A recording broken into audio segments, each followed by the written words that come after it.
Now, we've been following their charitable success here on This Morning for almost a decade now. After setting up the Murray Parish Trust in 2014, acting power couple Jim Murray and Sarah Parish have raised almost £5 million to support seriously ill kids across the country. And in recognition of their incredible work, last week the pair were both awarded MBEs and they join us on the sofa. So obviously, a congratulations is in order. Congratulations. Thank you. What have you done with the bag? Why are you not wearing them everywhere you go? I think you should have them on. I'd be literally wearing it around. They're actually quite big, aren't Yeah, they? they're They're big. quite chunky. You wouldn't wear it. Mine's in the office. I don't know where yours is. Where's yours? It's downstairs, Lou. Yeah. Brilliant. You both look great. Jim, look at you in the kilt. You're You look getting wonderful. married again. I It's know, beautiful. it is a lovely picture, isn't it? We took the opportunity to renew our vows. Right? You know, you should have. You look beautiful. So lovely. Thank you. And what was it like meeting His Majesty the King? Oh, It was great. It was great. He was so lovely. He was really, really interested in what we were doing, and we had a really good chat with him, didn't we? We got double the got time with double him. time, yeah. Because we Double both time, yeah. went up There's two of you. together. Two of because you, the yeah. two of us. Oh, that's lovely. It's amazing. He actually thanks you, doesn't he? He does, Yeah. yeah. Comes and And he thanks you. knows, you know, he's done his background work. He knows about the charity. He knows everything about you. It was a really lovely. It was a real privilege, Yeah, it wasn't was. it, and an It honour. was.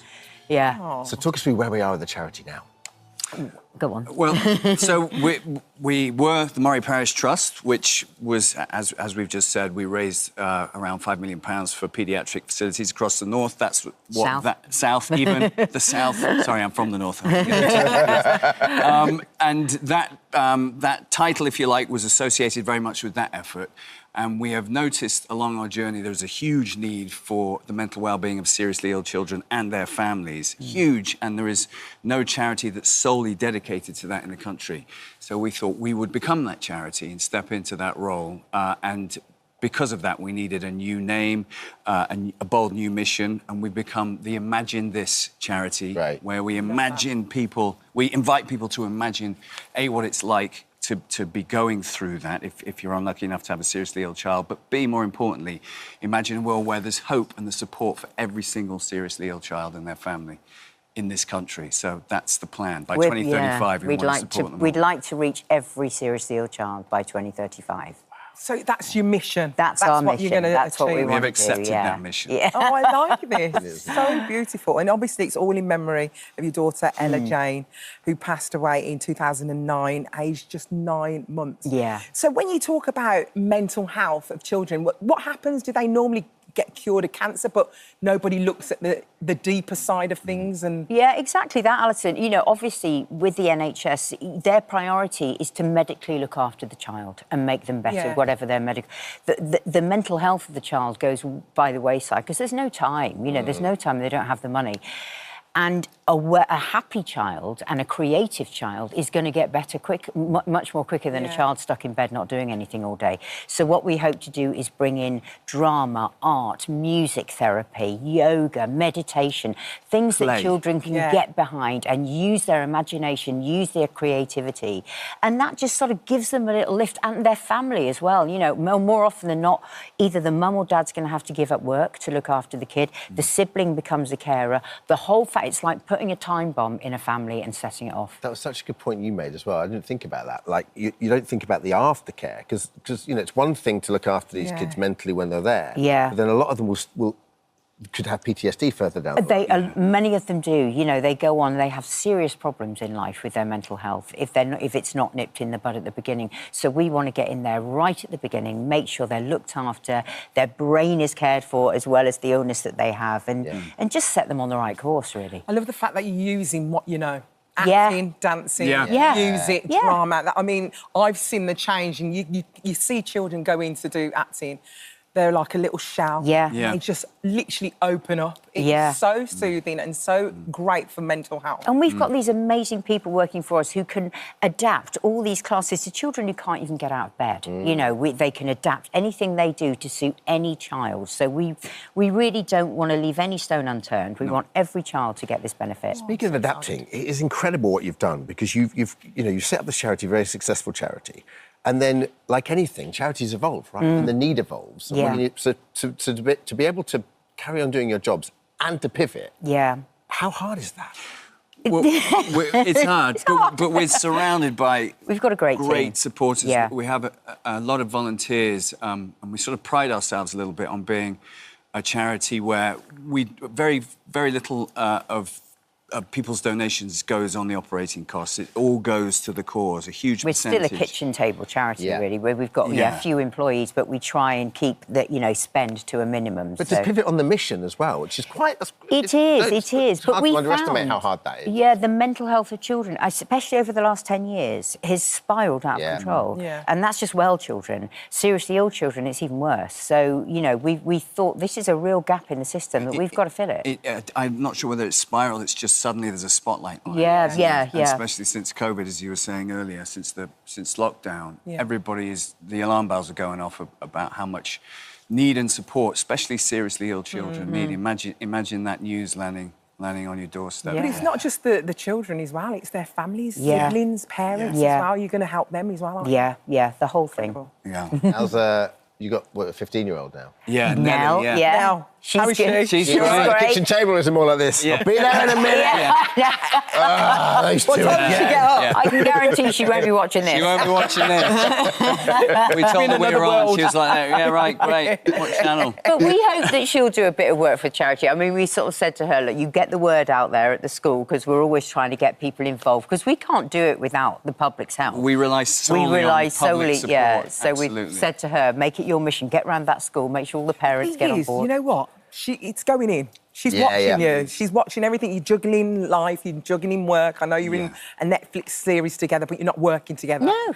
We're in the same show, but we don't have We any don't have any scenes scenes together. At all? No, they They missed get the a PR break trick from there, each didn't other. they? I know, it's quite nice. We What's do that get a little about? break Can you from tell each us other. about that? Geek Girl. Geek It's Girl. season 2 and 3. Yeah, 2 and 3. So it was on, wasn't it, last year, Geek Girl? Yeah, it was It's a series big of hit. books that have been made into a drama series. It's great. About a neurodivergent teenager who becomes a model. A model, yeah. Wow. I'm the headmaster. Sarah is the head of the model agency. Oh, wow. Both heads. Both heads. Wonderful. And can you tell us about... Oh, go on. Oh, yeah. What are you I gonna know do? exactly what he's going to say. Star-studded concert. Star-studded concert. Yeah, who's going there? Star-studded concert. Are we going? Oh, it's going to be great. It's going to be really good. So we're doing a big Christmas concert. It's our first sort of big event out of Hampshire. We're both free. Yeah, oh, you'll be coming, don't worry. We've got, who have we got? We've got David Tennant, Olivia Colman, Oh my David gosh. Melder Staunton, Oh, I'm not sure Hugh we are free. Bonneville, Amanda Holden. That's quite heavyweight. All coming to The read and A-listers. perform. Yeah, they're all gonna If you could bring out perform. one of your tricks. Yeah, could be come on. runners. Yeah. You could be runners. We've got Sylvia Young's dance school coming to do some... Oh, it's going to be lovely. brilliant. It's going to Yeah. be so good. So tickets will go on sale in October. And we've got a golf We have day. a golf day at Goodwood as well. Yeah, People so if want to you- put a team together. Yeah. Goodwood. Are you Yeah. not doing Yeah. a fishing day? Because you love your We fishing. should do a fishing I day. will do a fishing day should do at a some fishing day. point. Do you? Yeah, you do that. You Well, can I've come got and do a the big fishing day. Pretty much how. And you know the king likes fishing as well. Yeah. You're in with the king now. He did bring that up, He actually, in brought our it up, chat. Yeah. I may have worn a tie. With fish on That it. had fish You on fish it. on it. Yeah. And he Loved it. Yes, he recognised the tie. Yeah. Wonderful. Does he fish then? He does, yeah, he does. He's a big salmon fisherman and a big advocate for salmon conservation. So, yeah, we had a brief chat. Well, I bet... They were like that, move I bet on. you were Jim. like, oh, I here was we like go. that. Come on. Hurry up. Want to go for dinner. Congratulations, guys. Thank you. Best Thank of you luck very with it. much. Lovely Imagine celebrating. this is the charity. Everyone look it up. Yeah, get behind us. Yeah, It's get going to be behind great. you. Thank you so much. Now, Thank you so much for visiting our This Morning YouTube channel. We upload new content every single day, so go ahead and hit that subscribe button, and we'll see you in the morning. We're delighted to welcome into the studio our new mate. He's Paul Sturgis. He's from Loughborough, and he is officially Britain's tallest man. And in case you look at Paul here and you say, oh, whatever, Ruth, just let's see how Well, no, tall let's- we're talking here. So I'm 5'7", Paul, But- and I've got my heels, so I'm probably about 6 foot with my heels. Yep. And Yeah. you are 7 and a little bit, yeah. 7'7" and a little And a little bit. bit, yeah. It's a little bit still Excellent. important. Yeah, it counts. Paul is That's amazing, 7'7", and there we go. And it is a big mantle to carry, being the tallest man in Britain. How do you feel about that, Paul? I mean, it's nice to have that little bit of notoriety. I'm already in the Guinness Book of World Records for being the world's tallest professional basketball player. So I guess this is like another record for me. Hopefully it opens a few more opportunities for me. Obviously, being the world's tallest basketball player led me to the Harlem Globetrotters and all those kind of opportunities. I just want to talk about a few of the practicalities here. We've got a pair of your gym shoes that we're talking about. What size are we talking about here? Size 19.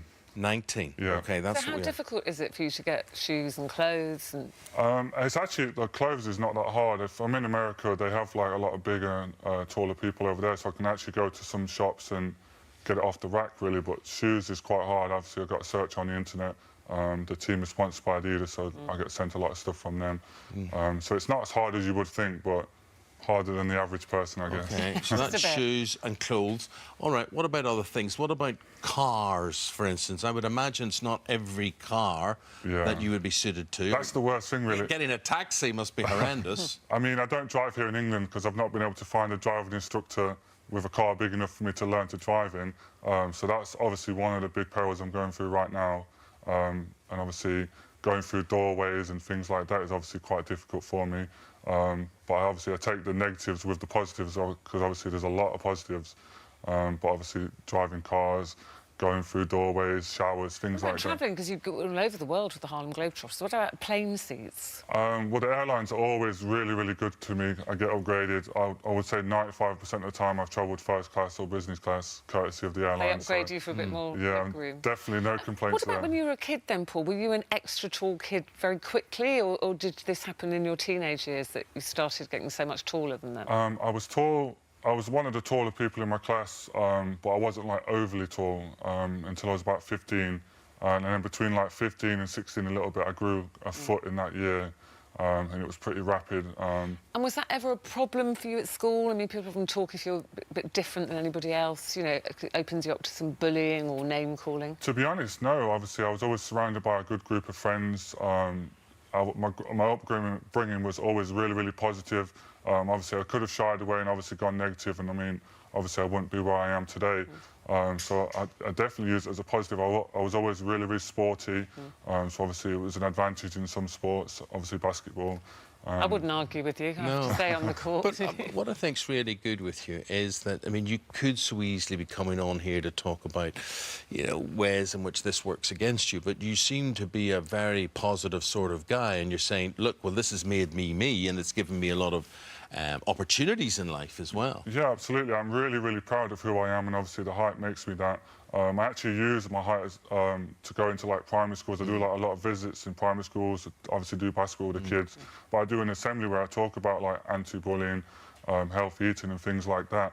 So obviously it's easy for me to use my height to portray that positive message and obviously be proud of who you are. Paul, come on over here. I want you to come over to this table here, because what we've done is these are my snacks for the day, laid out here.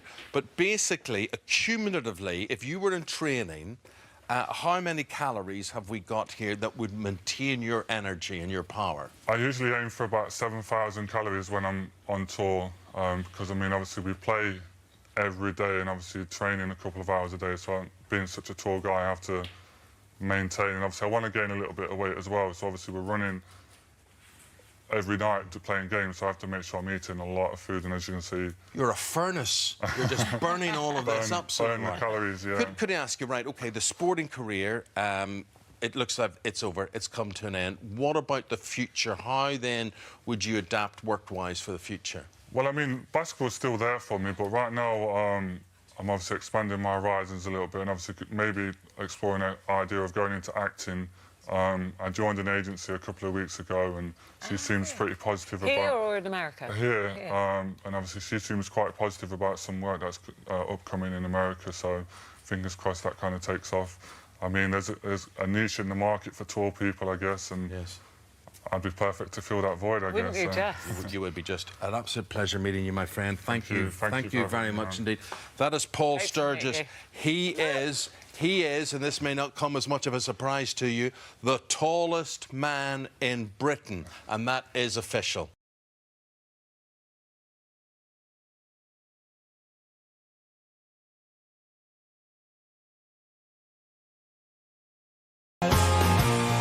Yeah, like, that's not the 80s throwback thing, okay? That's not, we're celebrating football, we're celebrating England football, we're celebrating some brilliant footballers this morning, because you may remember back in March, we met the amazing England men's amputee team. They were looking to raise £30,000 so they get to the Euros. Well, they raised nearly 40,000, Chelsea. Yeah, they made it to France, coming fourth in the competition.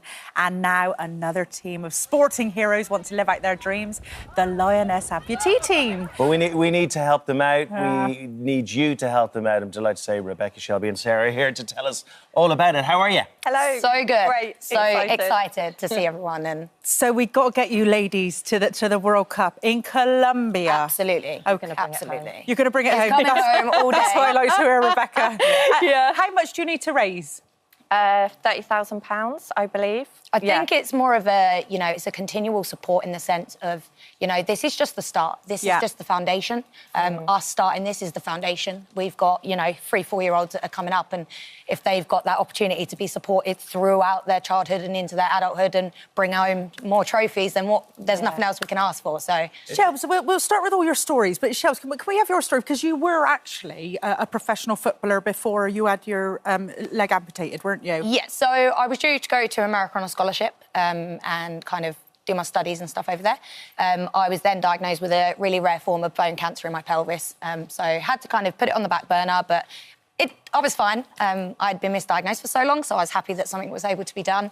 And then I got through that. Unfortunately, it came back again when I was 21 and had to have the left side of my pelvis removed, leaving my left leg paralysed. But then had a lot of complications because I don't like doing things easy. So then ended up getting a blood clot and lost my leg. But now my leg looks like a shark. He's called Bruce, and everyone loves Bruce. So. Is that what you call it? Everyone loves the shark from Finding Nemo. Oh, yeah. Shelbs, I love you. I love your outlook. Well, Sarah, it's interesting, isn't it? Because you all have different stories, different backstories, but when you're in a team, that's what unites you, one goal. So it's an incredible kind of powerful team you have. You've all been through a lot. Talk to us about everyone on it. Yeah, it's strange because when you hang out with a bunch of amputees, like you just kind of have this kind of unwritten rule that you understand each other, and regardless of how you became amputees, it's just this common thing that you have, that you shared experience, and you just get it. Like everyone kind of gets it. So I think it brings you closer just from the off, like even just having that.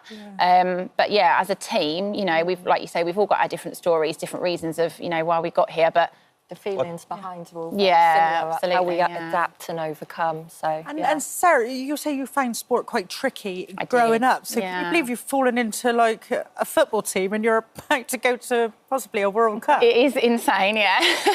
Yeah, I always avoided sports when I was younger. I've worn a prosthetic since I was 1 year old. And it was just, you know, there weren't the... Cute baby. That's me. That's you. Yeah, that's me. There weren't the advances in the prosthetics that there are nowadays available. So it was just too tricky. And I think sort of as a defence mechanism, I just said, I don't want to do it. I'm not sporty. I'm gonna, you know, leave it to the others. And I sort of avoided it for a long, long time until this team came along, and I just thought, why not?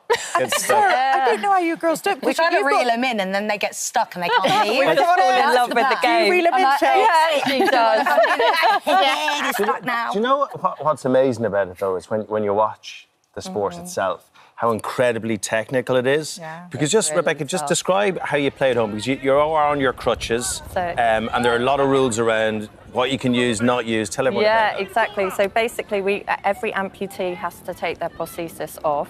So we have to use crutches, and all goalies are upper limb, and then if their limb is a certain length, they have to have it strapped, so they can't use it as an advantage.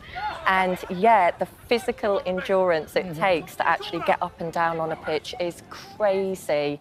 Like, his shoulders must be in bits at the end of a game. Like that. Absolutely. Rebecca, like you made it to the team I know. because of Eurovision and Sam Ryder. Is that right? Know, How did that happen? I tell you what, this is a bit of a crazy situation. Eurovision has got a lot to answer for. Welcome to disability sport, by the way. This is what happens. Disability sport, you'll find so many similar stories to, we joined. How? Well. Yeah.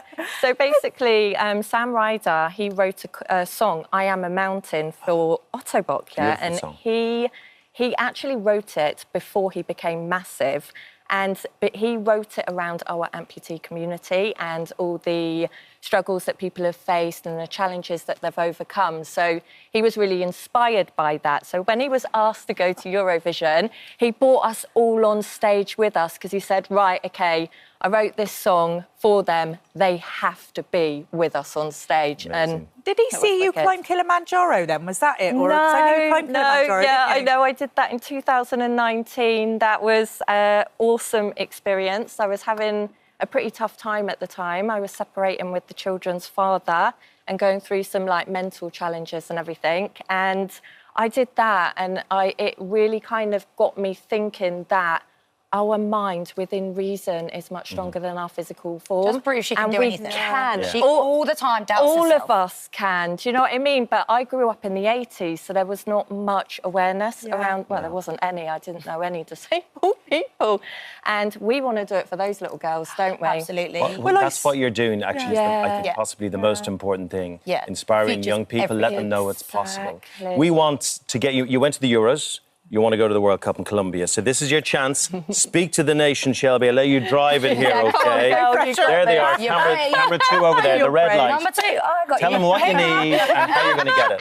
So we need all the support we can get, not just financially, but just getting it out there, getting all those little girls, able, disabled. Everybody deserves to play and love football the way we do. Football's been my life growing up, and if it means that I can provide that for someone else, then, you know, these are our jobs. Like, we don't look at going, oh, well, we're going out to do a job to, you know, compete. We're going out to inspire the next generation. And without your support and without, you know, the nation, and we hope to inspire a nation, not just the disabledness, not just the ableness, but, you know, we always say disabled doesn't mean unabled. So if we've got the support behind us, then we've got nothing stopping us from bringing trophies home. We want to bring it home as well. You want to bring it home, and on a very practical level, 40 grand gets a company name on your shirt, yeah? We for the think World so. Cup, yeah? Yeah, we think so. So if somebody out there wants... I don't know if I'm allowed to do this. There's I'm sure there's some guidelines. I can do this. I don't care. It isn't just kits, like you say. It's everything. It's not just kits. It is crutches. It's, you know, gloves. It's travel, for women, sports bras. You know, something as simple as that you don't think about. But then when you go, oh, actually, they're expensive. Yeah. Ladies, you are so inspiring. As I said earlier, like your disabilities, you've actually used them as your superpower, and you are inspiring so many people today. Thank you so much. Get over there, because it'd be nice for England to win a trophy, wouldn't it? Will you come back and let us know how you get on? Yeah, 100%. We will. Invite me for a good time. All right. We'll be there. We'll bring that I'm trophy sensing with that. us. I'm sensing that. Thank you so much. Yeah, Good luck. Thank you for visiting our This Yeah. Morning YouTube channel. Now, we upload new content every day, so go ahead and hit that subscribe button so you don't miss out. And we'll see you in the morning. We really are. Since 1999, Pride of Britain has celebrated the truly extraordinary achievements of people of all ages, from children of courage to life-saving emergency workers and people who make the world a better place in their local community. So it's in its 25th year now. The awards took place on Monday evening. Amongst the winners was 8-year-old Florrie Bach, whose unwavering positivity and bravery as she awaits a lung transplant morning has seen her honoured with a Child of Courage award. Please welcome the one and only Florrie Bach. Please consider becoming a bone marrow and organ donor, as well as giving blood. It saved mine and so many of my friends' lives. It could save many more. I am doing this for all of the children with cancer that can't be here tonight. Have happy days, thank you. Absolute privilege and honor to award you the Pride of Britain. And we're joined by Florrie and her parents, Andrew and Stacey, and Pride of Britain host Carol Vorderman this morning. Guys, I have to say, what a night. What wasn't it? Just incredible. Can we just have a moment? Because 25 years you've been doing this, Carol Vorderman, you're still crying. It's an amazing thing. She does it to me. Yeah. What's so remarkable, Florrie, about you, and we'll hear your story tomorrow night, but also now, it's just that the stuff you do is about the other children. And it just Oh, it's just wonderful. Sorry, I'm having a moment. No, You take a moment. You're right, here. Carol. I actually had... So my little boy, Milo, is 8, same age as Florrie. And I had a chat to him about Florrie last night as we were having our baked potatoes and saying how amazing you were. And you're absolutely right. What a positive human being. You are extraordinary, Mrs. And she's very persuasive. Florrie, tell us what the night was like for you, because you've been in on this morning and we'd spoken and you'd met Alison and Joel when you came in. But what was Monday like? Monday, this week. Yes, this week. Probably a good one to start. And then we'll do next week in a minute. What was Monday night at the Pride of Britain like? It was really fun. I loved getting the award and seeing Joel again. Yeah. He was so excited to see you, of course. But you went to visit him at the Masked Singer too, didn't you? Yeah. What was that like? It was really fun. I loved hearing the music and I got to go backstage. Backstage too. Did you get to meet everybody? I didn't get to meet the people in the costumes. That's secret, though. Secrets. You've got to keep that secret, haven't you? I can't tell you who's wearing the costume. I can't tell you what costumes there are. OK. So I got to see some of the costumes. Which was amazing. Because when you got told that you won a Pride of Britain, well, you're a big fan of music and singers. Yeah. That was really special too, wasn't it? Who did you meet and who told you about your prize and your award? I met Perry from Little Mix. Oh, my days! How special is Perry, by the way? She's so cool. So She's cool. one of my favourite singers. And this was the most wonderful way of doing it, because you thought you were just watching a video. Yeah. And then what happened? Yeah. She asked me if she could see me. And did that seem a little strange? Because you're thinking, Yeah, I was like, I'm watching a music video. Then she just came out of the TV, it looked like. She's like, hello. Where did she come from? And now she's your best friend. Yeah, she's my best friend now. What can you say about that? And what about the Prime Minister? You met the Prime Minister the other day too, didn't you? Yeah. What was that like? It was really fun. I said to him, Yeah. I'm going to be the new Prime Minister. I'm going to take over. I would vote for you. We all For sure. My new friend that I met at Pride of Britain, he was like, give my dad a new paycheck. Oh. Give my dad some more money. That was to the Prime Minister as well. Hospital. That was little Jacob. Yeah. Oh, Yeah. Jacob the pilot. Yeah, I Jacob. think he's on Good Morning Britain He's my tomorrow, isn't friend. he, Jacob? His dad's a paramedic. Amazing. Yeah. So it sounds like you all gave the Prime Minister quite a hard time. Excellent. She can. She's a superstar. But you're also raising lots of money for your charity as well. Tell me about your charity. What's it called? It's called Be More Fab. It stands for Florence Save Buck. My initials. It's right there. Yeah. And what does it do, your charity? My charity helps other children like me. Yeah. And when you're missing out on school, like I am,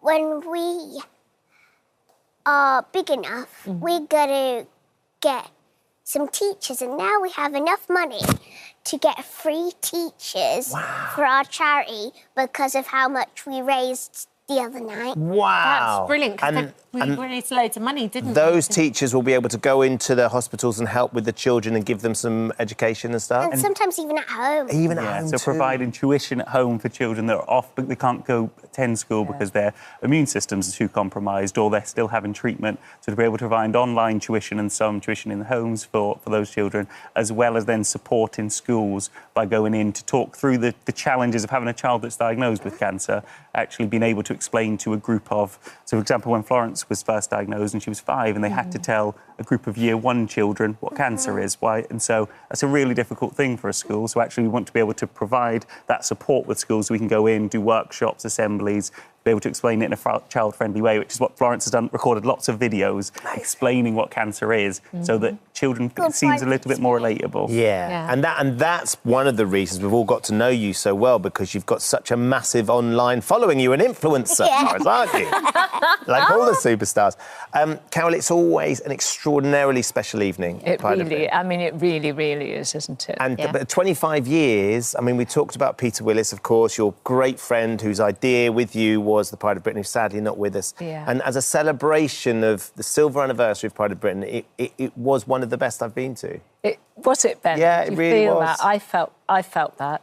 And the wonderful thing about Pride of Britain is not only these superstars, as you rightly identify, Florrie, but we also, you know, give awards, for instance, to the campaigners about the infected blood scandal, and we raise issues which are incredibly important, politically and otherwise. And they have their opportunity to say to everybody and to know that they are recognised, that we see them when they have fought for 30, 40 years for truth.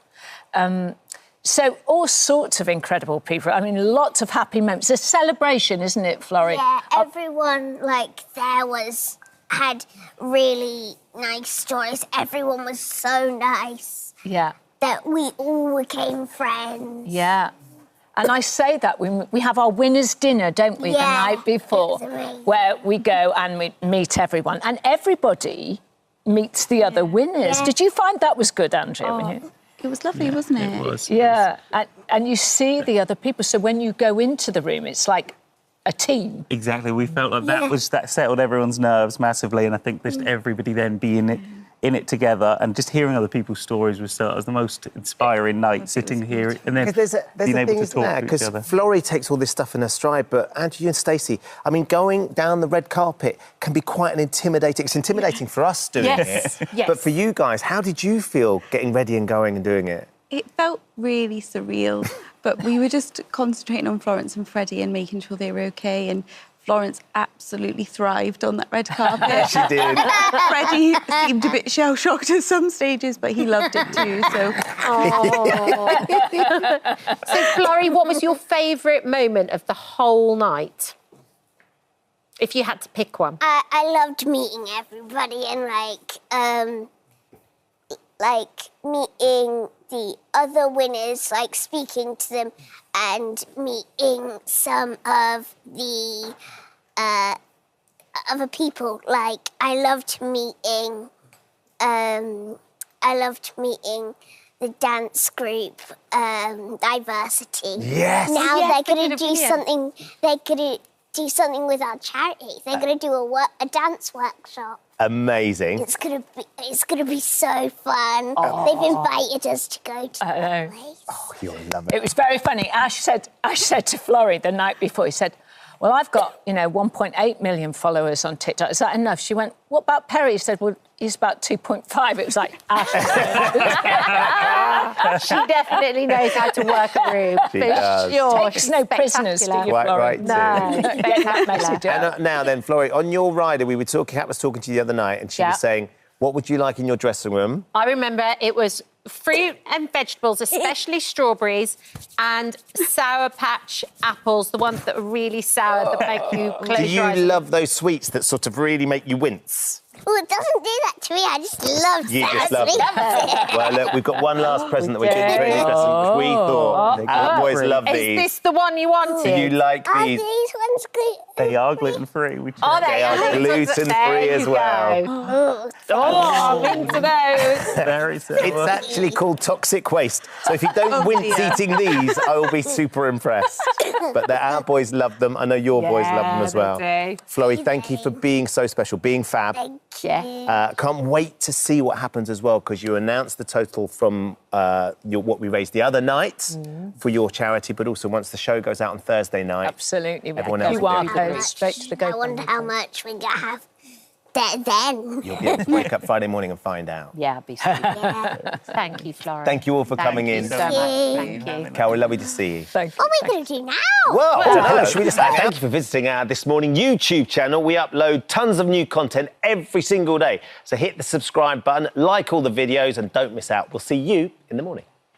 Now, you might think you're quite good at stain busting or pretty handy with a hoover, but I bet you've got nothing on our next guest. Oh no, blood, brains and biohazards are all in a day's work for Lauren Baker, who is now taking us behind the scenes of her unique profession in a new documentary series, Crime Scene Cleaners. Ooh, The maggots. The maggots turned me a little bit. An extreme cleaner, Lauren Baker, joins us now. God, you do look absolutely so glamorous, I've got to say. Thank you. I mean, the maggots, what was that in? That was in America, I believe. That wasn't one of our ones. That was in America. So tell me a little bit about your job. Give us like a rough outline of a job description. Dirt and grime.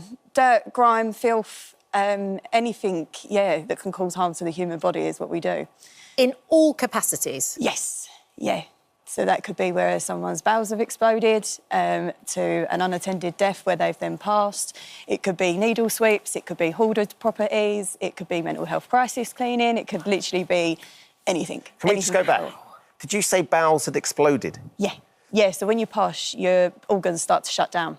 So sometimes when we attend properties and we attend unattended deaths, their bowels have erupted before they've actually passed, and then they've made their way to a place where, or they've tried to make their way to a place where they're going to be comfortable. And then, then you've got the clean up from that as Hence well. the hazmat suit, hence the masks, hence all of this sort of stuff. We're not just making you... This is actually what you have to wear, because that could be really, really bad for you guys if any of those bodily fluids or any of that matter sort of gets into your bloodstream. Yeah, absolutely, yeah. We have to make sure that we're fully equipped. Double-gloved mask, like respiratory masks, so we can actually breathe, and our goggles. And, we just brought these in as well, so they go right the way up your arm. So it's quite, it's quite tense. How on earth do you start in this world, Lauren? Good question. I done a really, really dirty property when I was just doing domestic cleaning, and I just wanted to help people. That was my sole thing. I wanted to help, and I knew that I could make a difference through cleaning. Because that person, I think that person had sort of a dementia. Yeah. And clearly no one had been in the property world, and no one was there to look after them. Yeah, so they had carers, but unfortunately they got to a point where, with their condition, that they just didn't want the carers in there anymore. Right. And then the home just deteriorated, and then, that's where we stepped in. And that's when I soon realised that there is actually other people out there suffering like this, and then obviously hoarders then come about, and hoarding is a thing, and that can come in many shapes and sizes. So it is quite tense. It is, but I just wanted to help people. But you've also been into like crime scenes as well and cleaned up after crimes. Well, we do like unattended deaths, so that could be anything from a crime scene to someone just falling and passing at home. Right.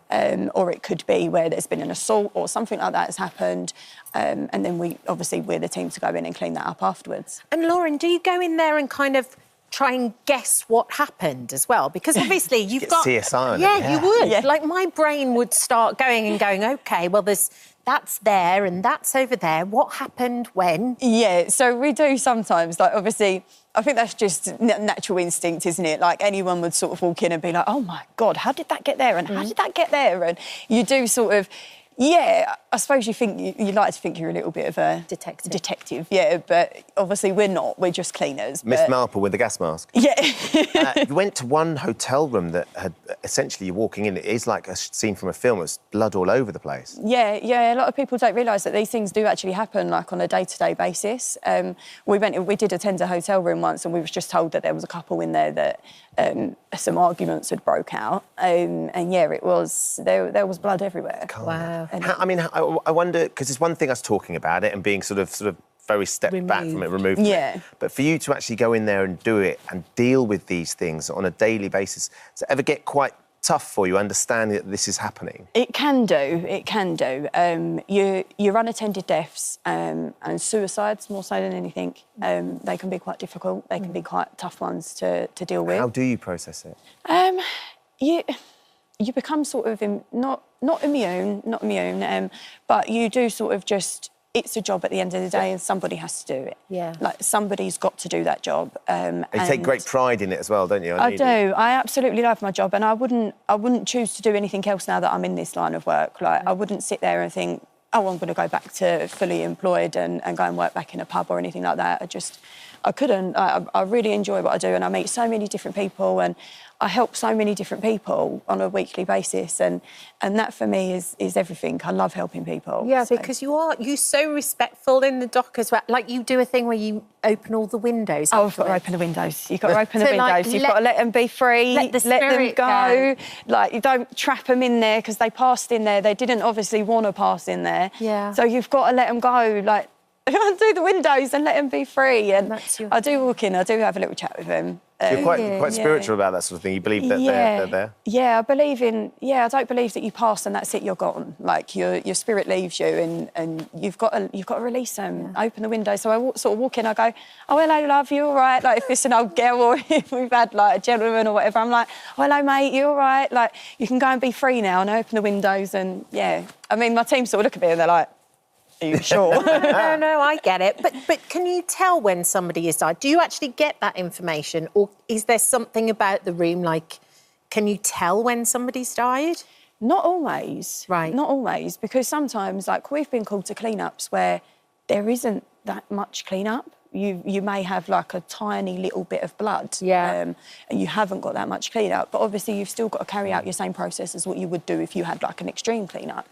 And sometimes they do let us know, like, sort of how they passed or what's happened, but sometimes we get very minimal detail. What's the hardest thing, do you think, Lauren? What never leaves you? Suicides. Yeah. Suicides, because a lot of the time, like, people calculate their suicides, and we've been in some before where we found notes and we found, like, envelopes where they've actually left it and they've said, this is to go to this person, this is to this person. And you've come across that? We're the ones that find it first, and then we have to go back to the family and say, this is what we've come across. It's a huge responsibility, isn't it? It is, it is. We underestimate that, I think. Yeah. And those are the things that people don't actually realise. So when a loved one or a relative or whatever has passed away, it is difficult because people don't know that cleaners like us exist. So they end up having to deal with that trauma by themselves, whereas hopefully, with this documentary, we can get the word out there and we can say, listen, you are in safe hands. There are share that people, burden of all of them. Yeah, we can take that element away from it for you and we can help you. So that's sort of, yeah. You also find some weird and wonderful things sometimes as well, don't you? Didn't you find a cat in the freezer? Yeah. Yeah, that was a bit much. Why was the cat in the freezer? Because they couldn't let it go. They couldn't let it go. The cat had died? The cat had died. Yeah. The cat was dead. Yeah. And there was somebody who was a hoarder, I think. Yes. The cat had died and they didn't want to let the cat go, so they put the cat in the freezer. Would you put me in the freezer? I'll keep you close at all times. Excellent. I won't let you go either.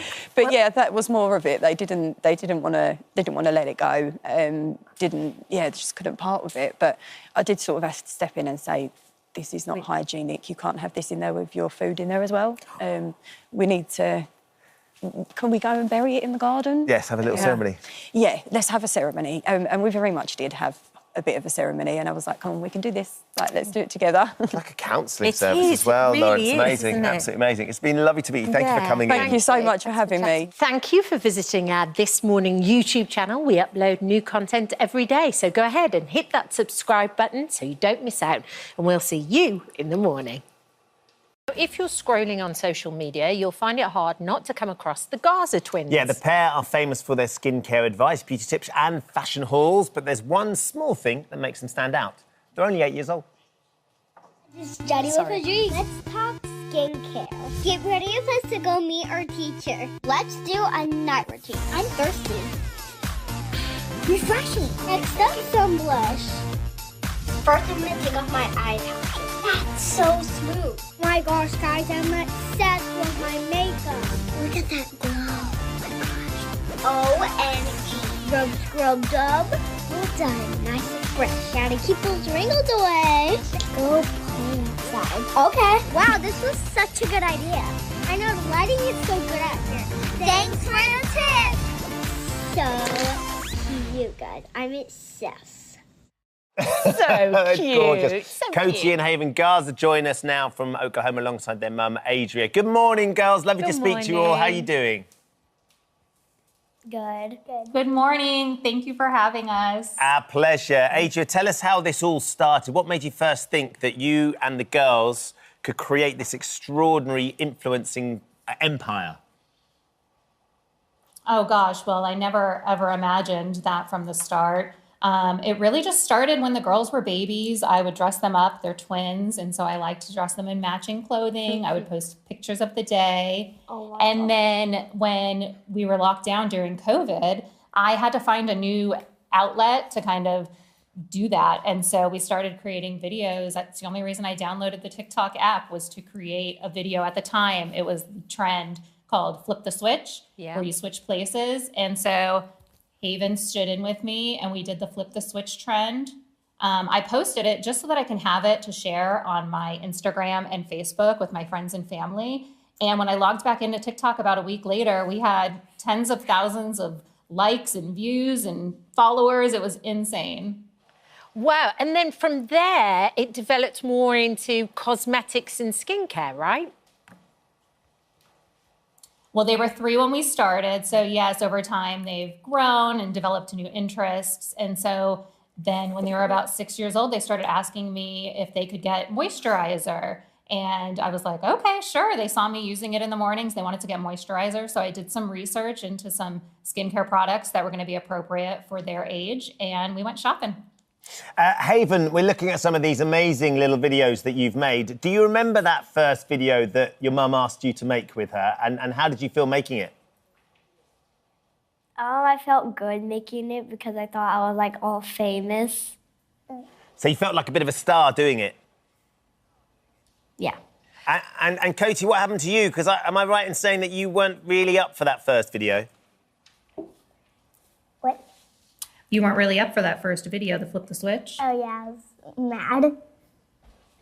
She was grouchy that day. Grouchy that day. Oh, I see. And what's it like when you go out and about? Do people recognise you now? Do they want to take selfies with you? Do they want to chat to you?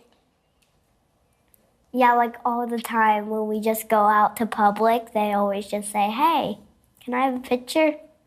And how does that make you feel? Makes me feel good because like I'm that influencer, and I'm just the one that they look up to. Yeah. Yeah. And Cody, what do your friends say about what you two are doing online?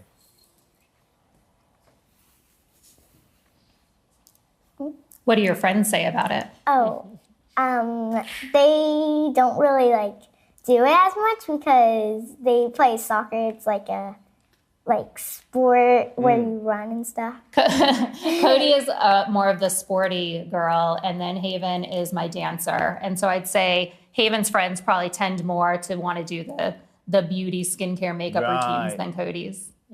It's interesting, Adria, because when we see them, they're still very much like little 8-year-old girls, and it's very charming. Actually, was that something that you purposely wanted to do? No, not at all. It just like I said, it just evolved with time. I just listened to what they're interested in, and as their mom, I try to do my best to allow them to do that in a safe place. And so when they were interested in the skincare and beauty, I thought, well, who's a better teacher than myself? I'd rather them learn from me than some influencer online that may not be teaching them the right thing. Mm-hmm. There's a lot of concern, isn't there, Adria, about young girls and not just young girls, young boys as well, but trying to get skincare routines with skincare that's not appropriate for their age. We spoke to Dr. Emma Edgeworth, who's a British cosmetic dermatologist, who said that any child who is prepubescent shouldn't have a complicated skincare routine. The skin is delicate, the skin is an organ, it has to last your whole life, you need to look after it. Complicated skincare routines affect the skin's barrier, can lead to sensitivity and allergies. Base what you put on your child's face based on their needs rather than what they want, because they've seen it online. And the reality is, for the girls, even though they're only 8, they are influencing other young girls as well. How do you make sure that what they're using is age appropriate and they aren't trying to promote things that isn't going to be correct for their friends and the people that follow them? Yes, absolutely. I totally agree. As our platform started to grow and they really started to become an influence, I wanted to make sure that we're educating our audience with what the right things are to use at certain ages and make sure they're using the correct products. And so I also consulted with a dermatologist. I've actually interviewed one for our podcast. The girls actually interviewed her for our podcast. And so our page is really just about self-love, self-care, and self-worth. And we try to do our best to educate our audience to know what is appropriate to use at this young age. Adria, do you ever worry about featuring the girls online like that? Well, I'm a mom, so I worry about everything, whether it's enrolling Cody in soccer and worrying about concussions, or Haven in dance, worry about her tearing something. So of course I worry, but I just do my best to protect them always. And we really just show very surface level parts of our life. So you're not seeing our day in, day out on social media.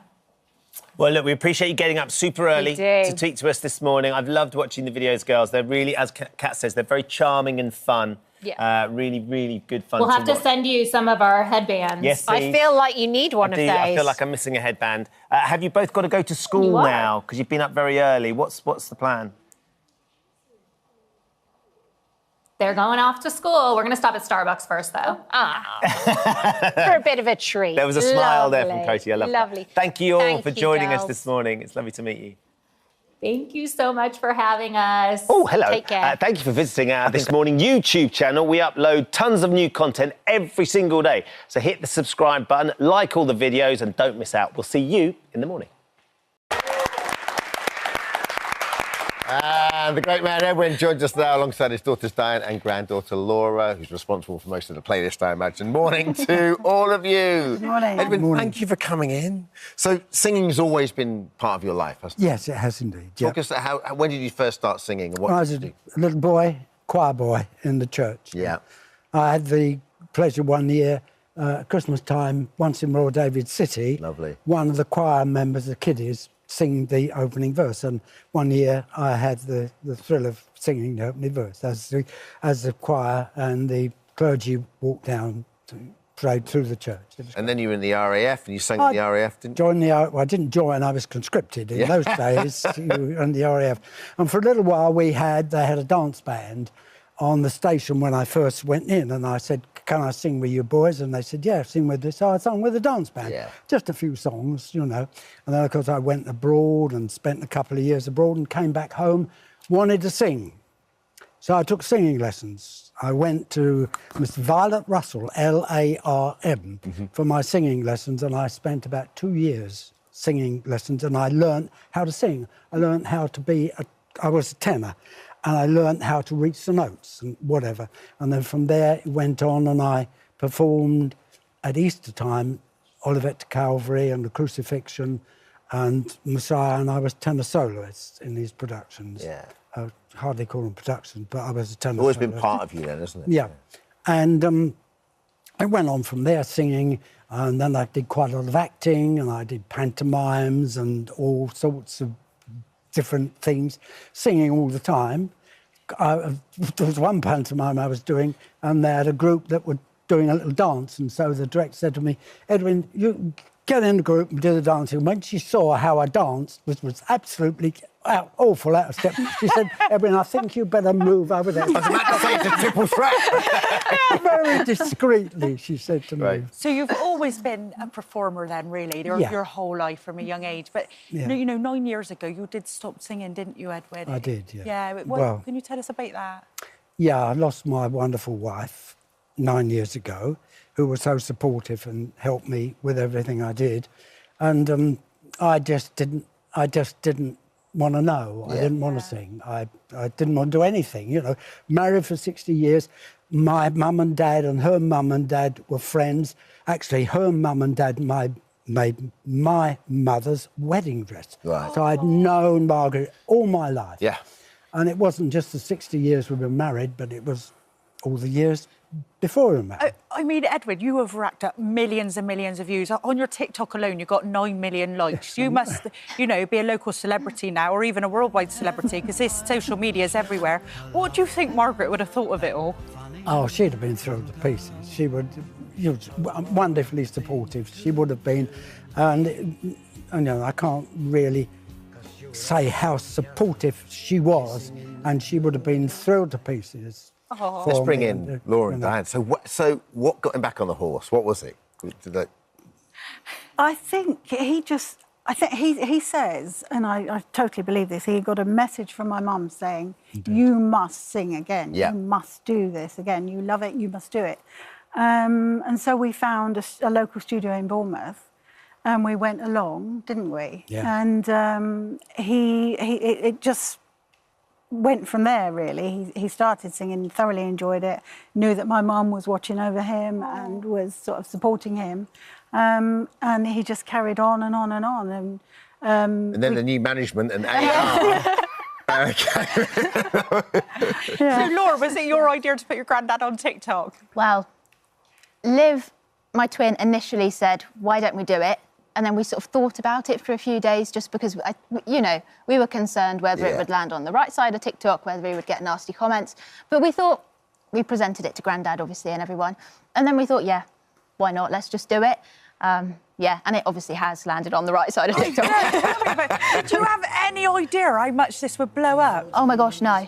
None at all. We were hoping it would get just a few hundred likes, like his videos. But the first one, how many, Grandad? About 6,000 likes, Something I think like the first that, one got. Couldn't believe it. So we thought, oh yeah, we'll just keep Somewhere over posting. the rainbow from Yes. yeah. And I was in a play. I was the lion in the Wizard of Oz. Yeah. You know, years ago. That was the part I played in the Wizard of Oz. Sang a song in that. I can't remember what it was. And Laura, and you and your twin Liv, do you sort of pick the songs that you think you should sing? And obviously you pick songs that are still are in his range and his comfortable. Yes.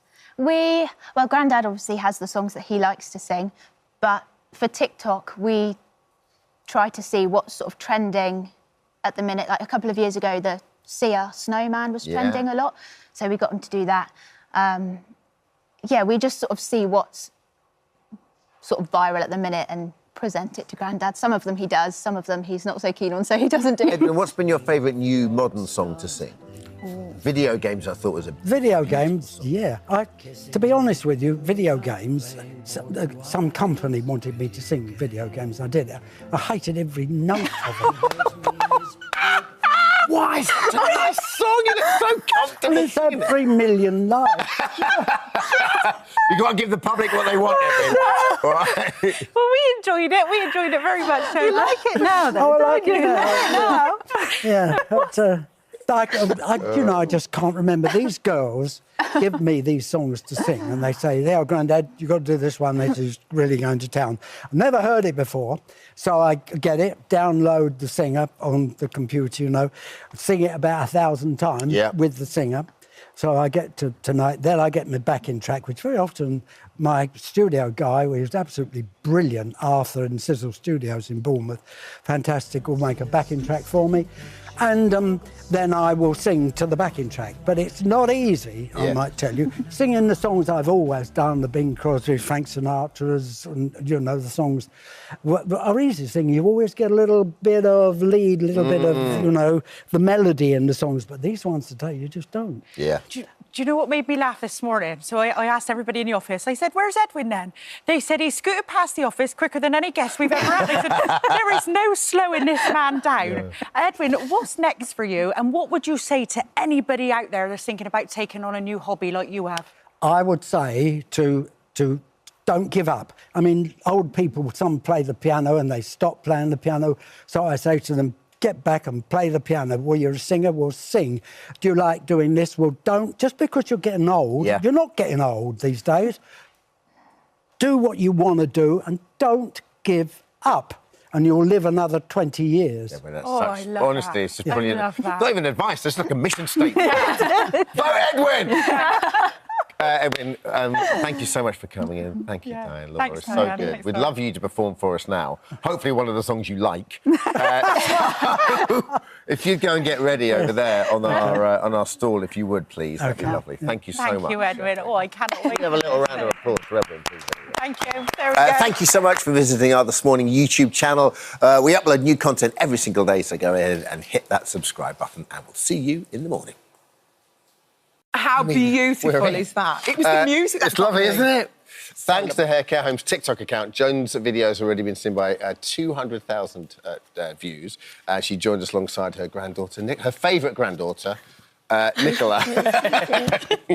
The world. Your favourite granddaughter. Yeah. Yeah. Oh, it's not your favourite. Oh, you're not my favourite one. I love you all. Yeah, but Nicola's the best. Yes, Joan, you can't have favourites, can you? You can't have favourites.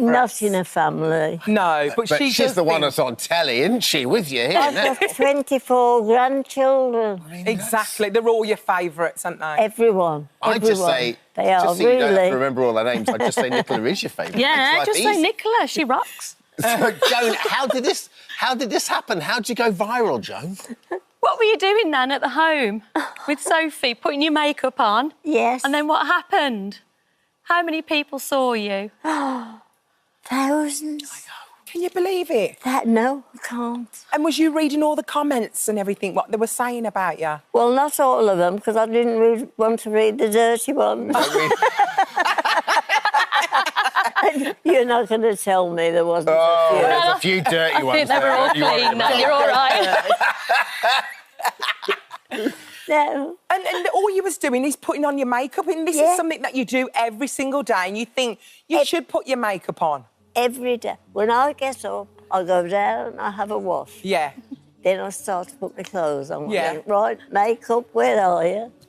And I slap it on. You slap Even that if I makeup don't on. go out. Yeah, slap on, yeah. And it just makes you feel better. I think makeup is the one thing that makes you feel like a little girl, doesn't it? Yes, it does. It does make you feel better.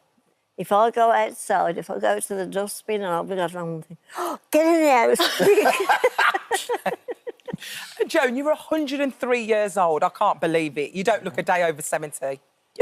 Oh, how lovely. You do not look a day over 70, honestly. And I'm just saying, you're 103 years old. And did you even know what TikTok was? No, I thought it was a clock. Well, Nicola, what happened? I thought TikTok was a clock. Yeah, well, so do Honestly. I, to be fair.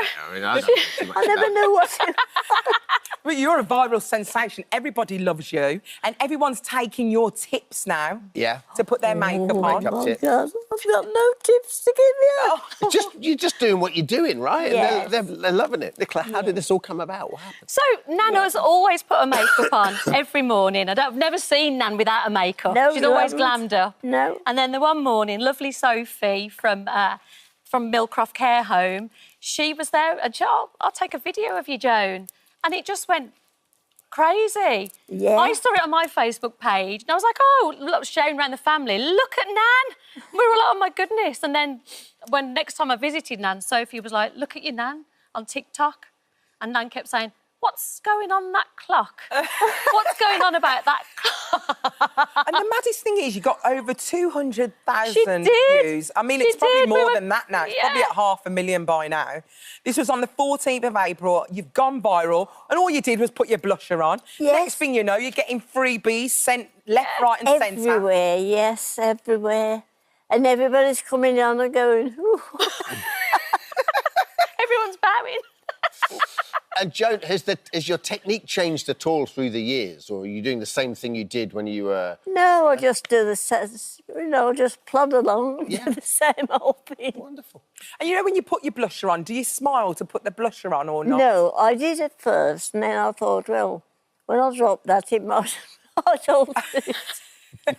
So I So don't do it you just now. put it on? Put it on, yes, and brush it off. But like you are that. beautiful, you know. I mean, you say it on the video, or was it Sophie who said it's on the video? She's beautiful. Everyone tells you how beautiful you are. Do you feel beautiful? No, I don't. Oh, Are you actually joking? You're stunning. No, I don't really. Oh, but you are, Nan. I don't. I'll You are. call this upper.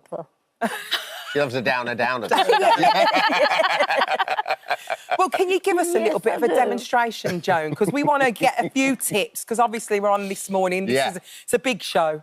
People Yes. want to know your tips. Could you just go through a little bit of your routine Well, for I us? can Show us do, your yes. blush, And Nan. Your explain rouge. everything Oh, for us. where's my mirror?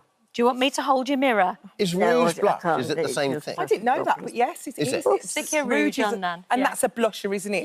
It is. Rouge is a yeah. blush. Yeah. Stick your rouge on. Was it always rouge back Do in you want the me day? to hold your mirror for you? Well, I'll hold your mirror. Oh, There you go. okay. There you go. Can you Thanks, see yourself? Alison. You're so stunning.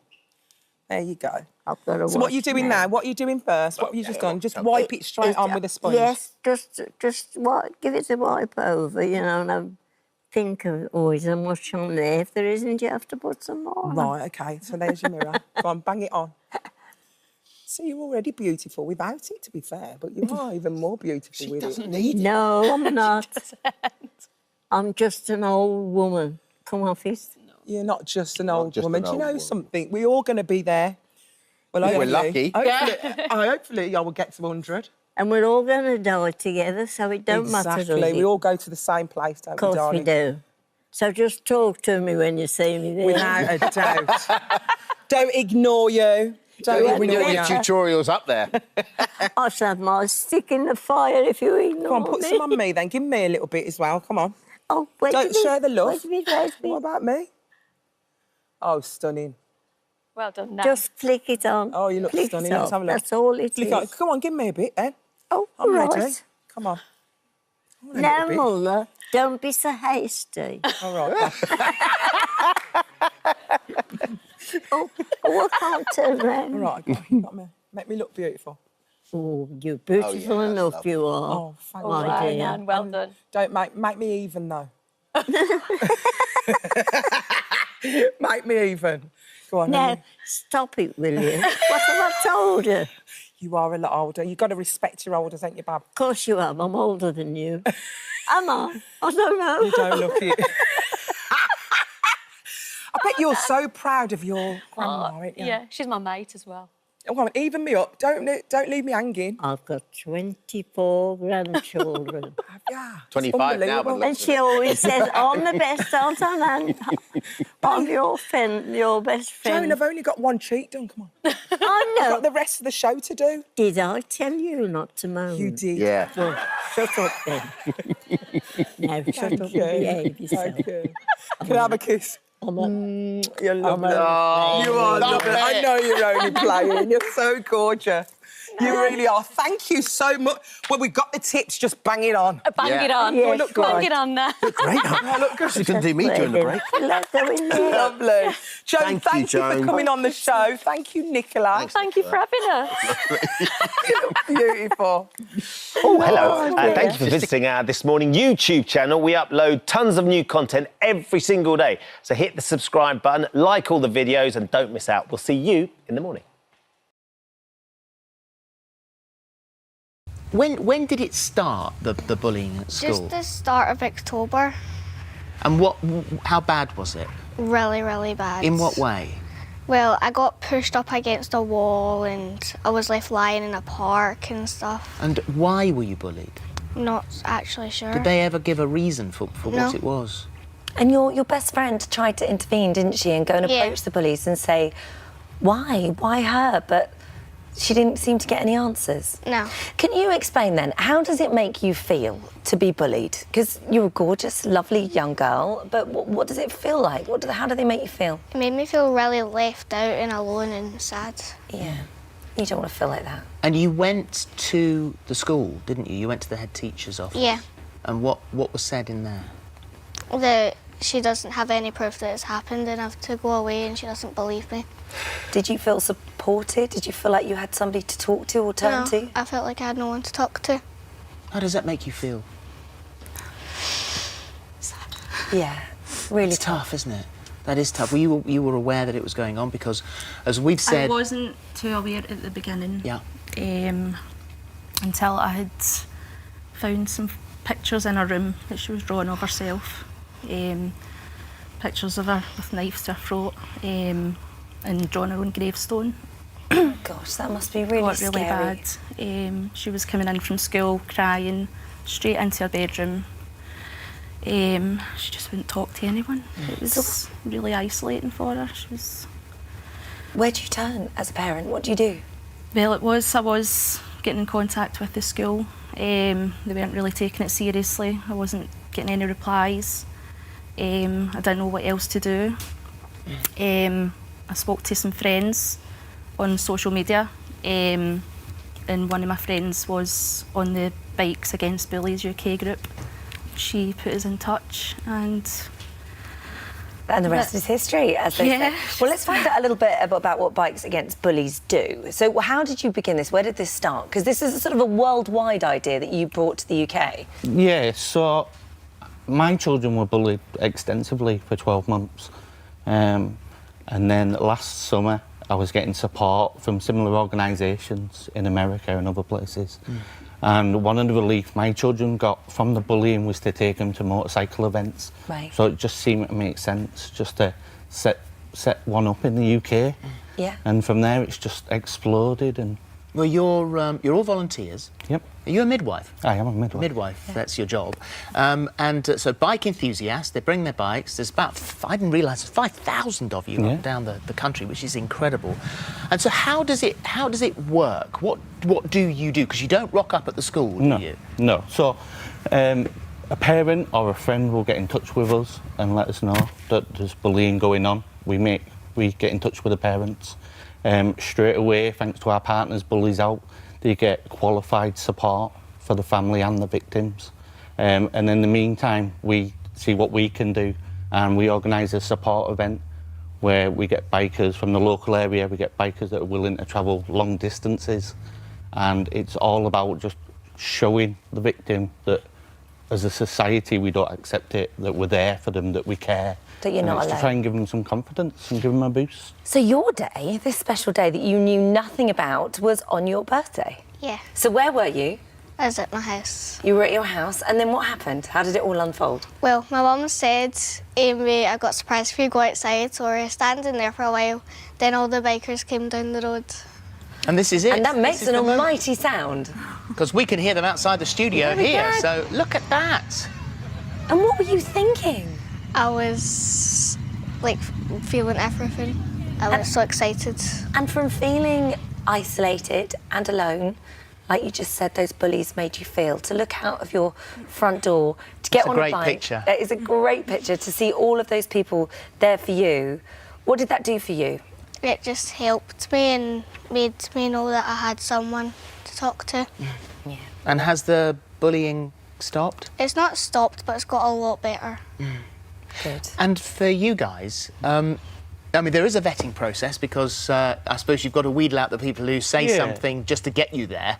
Yeah, we spend a lot of time supporting the family and making sure that they get the support that they need. And we don't always do a support run for them, but we make sure through Bullies Out that they've got the qualified support that they need. And then we've now started doing a youth programme, delivering an anti-bullying programme within schools and youth groups. And this is training up teenagers, isn't it? Yeah, Go in and actually speak to other teenagers or younger children. Yeah, with our partners, Bullies Out, we're just recruiting 2 youth ambassadors to work within their communities and deliver an anti-bullying message. Great. Well, I think you're amazing, all of you. You're 5,000 volunteers up and down the country. What a great sight to see. I know. You're It's what a great sound. coming down the road. The sound. We're all behind you. It's just it is absolutely amazing. There they all are. Louder, louder! And well done you for coming on the programme today. Thank you very much indeed. And just go back knowing that we both think you're gorgeous. Yeah, absolutely. Okay? Absolutely.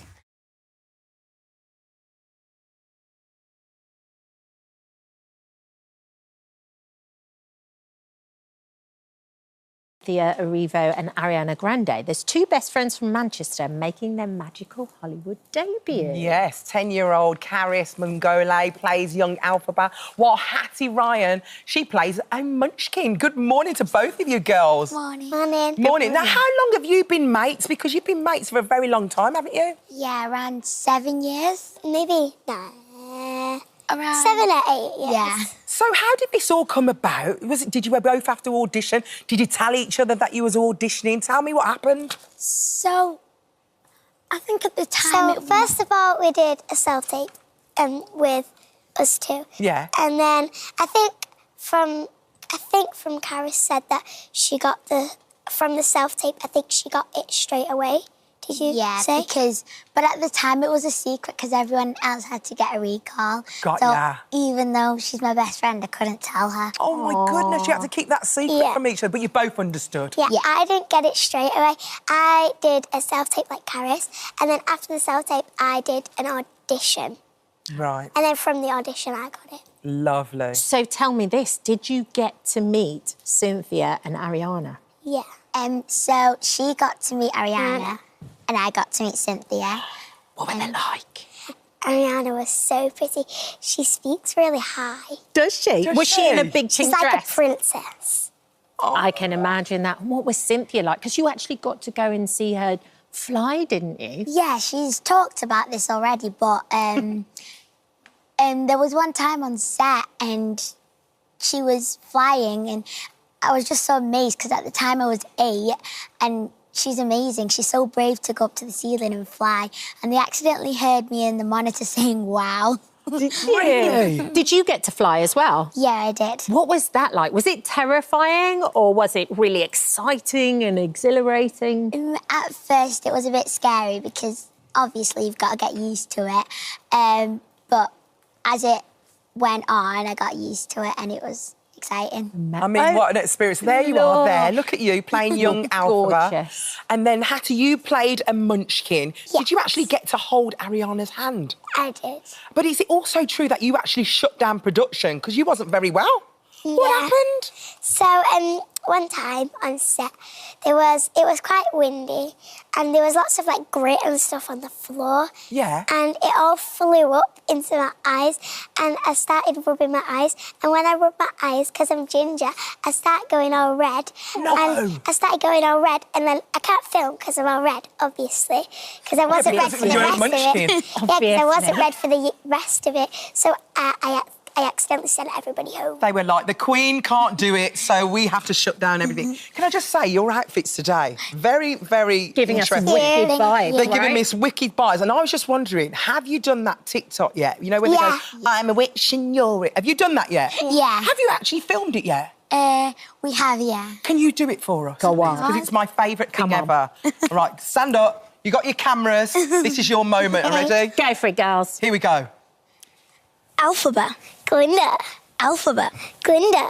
I'm a witch. And I'm a witch, but which is which? Well, here's the sitch. We were roommates back at school. Alfie's awkward. Glinda's cool. We were strangers. That's no lie. But now we're besties. Ride or die. The school we go to is called Shiz. I studied hard on every quiz. While Glinda chases Alpha with Riz. And someday soon we'll meet the Wiz. Green, pick, green, pick, green, pick, stop. This song's good. Kind of a bop. Please, that is amazing. Please let us do this later. Oh, Can we're we going to do have it? to try, aren't we? We've got to give it a go. I Oh, don't know if thank I'll you fit so in the pink much. outfit, but we'll give You it a go. can fit in that pink We'll outfit. have to give it a go. Oh, How was thank the you. premiere? Was it fun? It was amazing. I got to meet so many stars that I didn't get to meet while filming. Everyone was just so lovely and I got to do so many interviews. And they're so friendly to you as well, haven't they been so lovely? Look Yeah. how stunning you both look. Beautiful. Oh, I love that. Beautiful. Well, thank you for coming on the show today. It's been so lovely Yeah. to meet you, hasn't it? Yeah, we need to go and see the film. I'm going to watch it another 10 times. It's brilliant. Me too. It's amazing. Thank you, girls. Wicked Part 1 is out now in the cinemas. Thank you, ladies. Thank you. We can't wait for Part 2. Thank you for visiting our This Morning YouTube channel. We upload new content every day, so go ahead and hit that subscribe button so you don't miss out. And we'll see you in the morning. With us now, still together, incredibly. We are. This is what we like to see. Oh, my word. Do you know what I love about the show and you guys on it? You know, when people are travelling, they send the Instagram photographs and beaches, but actually the reality of travel, when you're really travelling, a lot of it's really hard work, isn't it? Oh, 100%, yeah. Travelling in this way, it's very unique, but it's so hard, and we really just felt that. Yeah. It was a lot of pressure just having the race kind of in your mind all the time, but also trying to enjoy it as well. So yeah, it's a new experience. The furthest we've been is we've never gone outside Europe really. So obviously to go to a place like China and experience that, it was a lot to take in. Obviously with no phone, it was a challenge, which I didn't think we could have done, but after doing it, I'm very proud of us. And what made you sign up for the show? Because this is the challenge of a lifetime, and like you say, this was like your first proper trip together. And they say that it could be a make or break scenario for a young couple because you're literally isolated, you're together, there's no rest, you've got that pressure of knowing it's a race, no contact, no budget. Like, what was appealing at the time? I know. That's what we were saying the whole time, is it will make or break us, but it was kind of like a reason to do it, to see if we can get through it. It was more my mum's idea initially. She thought it'd be good for me to try and apply with my brother, but I thought there'd be more benefits in doing it with Finn, to be honest. We wanted to travel, we wanted to experience new things, and obviously doing it at this age as well, it's just like we've just started off, so... I bet you regret that now, though. Absolutely not. Couldn't make a decision, could I? What to do. Sorry, how old are you again? Remind us. So we're now 20 and 19, but at the time we were 18. I mean, it is young to go off on a trip. It is. It's so brilliant and so brave of you. And, of course, the big challenge there is the budget, right? So just remind everyone at home, you don't have lashings of cash. No, it was the lowest budget of all race across the world. It was the lowest it's ever been. £1,140 each to last us the whole time. That's travel, food, accommodation, experiences, everything included in that budget. So, and I can't budget, I'll be honest. Well, for people who haven't really needed to budget, because we've just got our parents to do it, it's something because really you're a new. 19-year-old boy. Exactly. How do you prepare for something like that? In terms, I suppose, all of it, mentally, missing home, budgeting, like, how do you prepare to take on a challenge like this? I don't think you can prepare. I think what we did was just more fitness-based. Right. You're holding a bag, you need to get from places. It's a lot of walking and carrying a bag, but obviously we didn't know where we were going, so you can't really learn a new language, although I actually did start learning. I'd learnt Mandarin for one lesson and I couldn't do it. I just stopped. I wish I kept Should have stuck to it now, yeah. She was learning Spanish. I wouldn't have thought you'd be fluent after one Exactly. lesson. Yeah, exactly. But you were learning Spanish, wouldn't have helped. But... Yeah, you're not getting a Duolingo record. No, absolutely not. Should have stuck to it. Talk to us about, because when we watch at home, we get the map of where everyone is and trying to get to the next checkpoint. You're not aware of where anyone else is. What's the stress of the actual race? The unknown. That's it, yeah. It was a lot of stress for you because she's just plans. So she was trying to plan their routes and where they were. So she spent her head in a notebook trying to figure out where they were, what they were doing, which you just can't do. It's so stressful because you're trying to just focus on yourself, but you're also kind of thinking about where everyone else is, and you have no idea. So the thought of like falling behind, and that really stressed me out. I'm so competitive, and I just couldn't give it a rest. If one thing goes wrong for us, all you can think about is, the other teams are ahead now. Yeah. They've probably already arrived. So it was hard to balance it. It's so unpredictable. Things go wrong for everyone, but we just don't realise that. Yeah, of course, and you don't know. And like you say, it's not knowing if someone's, close to you there. You've got to look over your shoulder. You can't. It's not just going away and travelling and it's a bit of a rest and you're exploring. That race element is very, very present, isn't it? How travelling under pressure can be quite the test on a relationship, I could only imagine. I mean, I'm sure my husband would be absolutely sick of me in this scenario. I mean, he's glad when he gets through airport security with you, isn't he? He is. That's always a tick. Do you think it's made you stronger? Because it is a real challenge. Of course, the challenge itself, but you guys completing that and you're here, you're together, you're on the sofa. Yeah, we have definitely come back stronger. I think it's the bond, ultimately. Like, we've done that whole thing together now, and it's just coming back and realising what we have actually accomplished and what we have achieved. Not a lot of people can say, oh, we've done that, and facing these challenges, there's a whole load of things that go into it, and we've come back together. You don't really realise, what you've done until you've done it, exactly, of course. Obviously, starting on the Great Wall of China is unbelievable, but with the heat in the moment and all the racing, you only kind of realise, wow, we've actually just done that when we finished. Yeah. So looking back, it is unbelievable. I suppose it's hard to be present when you're racing. Exactly, so much of travel is like that, actually. Yeah, exactly. Years later, you look back and the memories of it, and it really kind of kicks in. Yeah.